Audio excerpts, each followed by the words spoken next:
This is Luke Paulson, the Catholic Conservative, and welcome to the news of the week for January 24th, 2026. And if you enjoy these videos, do not forget to like, comment, and most importantly, subscribe for more.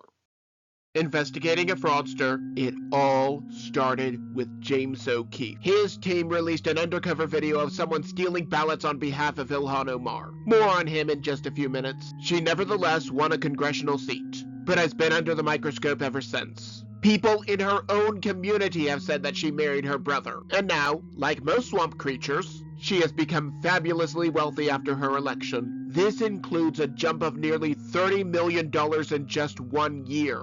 There have already been multiple convictions concerning the so-called daycare centers in Minnesota, in addition to allegedly funneling this money to overseas terrorists. Could this money have also been funneled into her wallet? I think that is a legitimate question. After all, she denies the Leering Center fraud, despite there being enough evidence for dozens of arrests and convictions. With so much fraud from people coming over here, maybe it is time that we treat immigration with a heavier hand.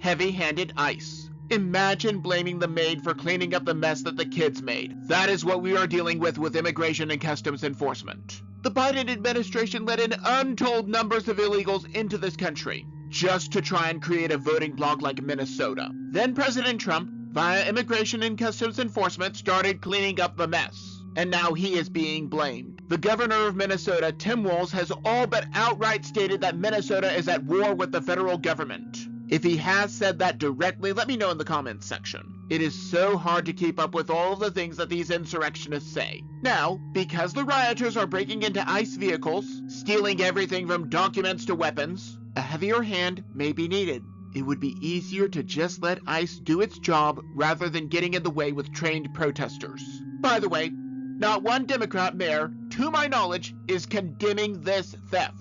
When our founders started this country, they knew that they could lose everything. However, when these rioters suffer losses after actively interfering, they are victims who were innocently sitting in cars filming from the side of the road. Now, as mentioned before, deporting illegals only recently became racist. 56 dead under Obama. President Obama became known as the deporter-in-chief during his administration. Some reports indicate that he actually deported more people than President Trump has. Of course, once Joe Biden was in the Oval Office, border crossings surged because the Democrats had decided that they needed a voting bloc like Minnesota. Now new documentation has emerged concerning ICE during the Obama years. 56 lives were lost under the watch of his border czar, Tom Homan. The story is not that the lives were lost. The story is that this was not reported then. This story is coming to light because advocacy groups are investigating this as a result of their Trump derangement syndrome. Otherwise, this never would have come to light.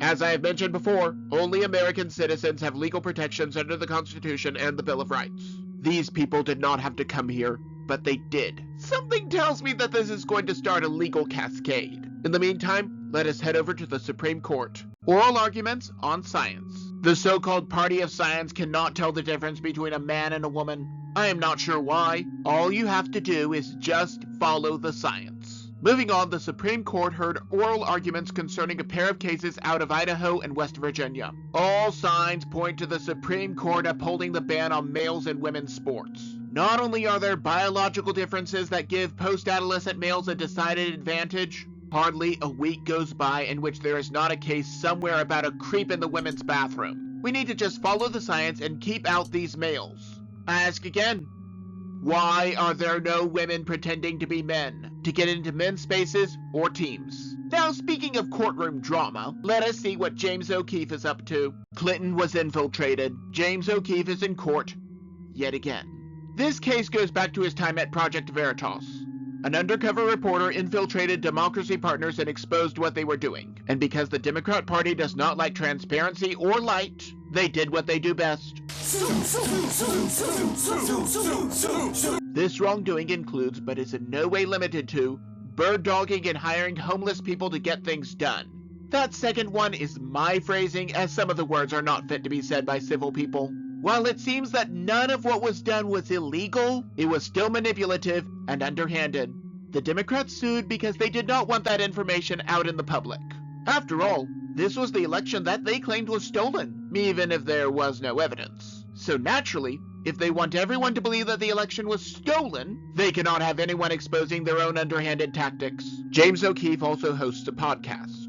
As such, let us talk about an interesting interview. A controversial interview. Mr. O'Keefe interviewed Robert Morse, one of the many people imprisoned after the mostly peaceful protest of January 6th. Based on his testimony during the interview, he was probably not one of those given a full pardon under President Trump. Mr. Morse and Mr. O'Keefe showed some footage of the violence that happened that day. It is clear that this happened after the people were let in with the doors unlocked from the inside and after the tours were given. I do not condone Mr. Morse's actions, but I understand them. They went from getting a tour to being treated like terrorists in a very short time. He also documented that the justice system was far from fair to them after all was said and done. These people were tracked down by the Department of Justice, but only after President Trump left office. Meanwhile, this Department of Justice is still dragging its feet on important cases. However, let us talk about a case that is being investigated, a case that CNN is not going to like. Don Lemon faces charges. Former anchor Don Lemon has been charged after he claimed to be documenting and not leading a protest at a Baptist church in St. Paul, Minnesota. The protesters decided that since someone in the church shared a name with someone who was coordinating with ICE, that they needed to go in and disrupt the services. Lemon also interviewed the pastor of the church who politely pushed Lemon away. He also interviewed several people who did not even know what was going on. They were just there to praise and worship Christ Jesus until they were interrupted. Now Don Lemon is being charged under the KKK Act for disrupting a church service. This law was created in 1871 to stop the Democrats' KKK from violating the constitutional rights of Americans. Southern Democrats were very unhappy that Northern Republicans freed the enslaved. Now the same law is being used to prosecute a man for violating civil rights. So let me spell this out for you. A black man was charged under the KKK Act on Martin Luther King Jr. Day. You could cut the irony with a knife. Now, on the subject of Christian worship, let us see what is happening over in the Vatican. Papal prayer for peace. Maria Corina Machado, the opposition leader of Venezuela in exile, has implored Pope Leo to intercede on behalf of all of those in Venezuela who have been imprisoned or disappeared by the Maduro regime. This will undoubtedly continue because the supposed vice president, Delcy Rodriguez, is in control of the nation. Unlike previous administrations that deposed a dictator, put in a puppet dictator, who then had to be deposed as well, President Trump just took out a person who had criminal charges against him. This does not solve the problem, but Rodriguez knows that the U.S. can extract her in an hour if she threatens Americans. It also may lead to better results down the line. Pope Leo has stated that he prefers for the nation to rule with autonomy, but also wants freedom for those imprisoned. Sadly, I do not think that both options can happen. In a world cursed by sin and death, bad things happen. Just like the crimes of Presidents Clinton, Bush, Obama, and Biden, they will have to answer for them on the last day. Now, there is one more story about Pope Leo that I would like to talk about this week. President Trump wants to work with him. I did not have that on my 2026 bingo card.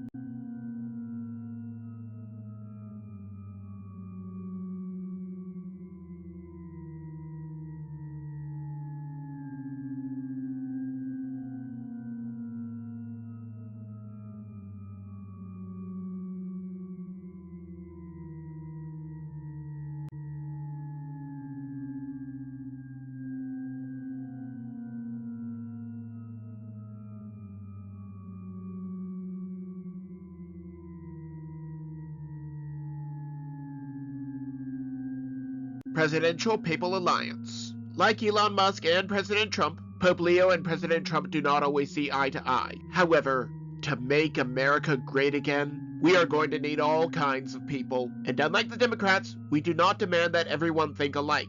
President Trump asked the pontiff to join a board of peace, specifically for Gaza. Supposedly, this work could undermine the work of the United Nations. That is just one more reason to create the board. If it also disrupts Davos. That's just good business.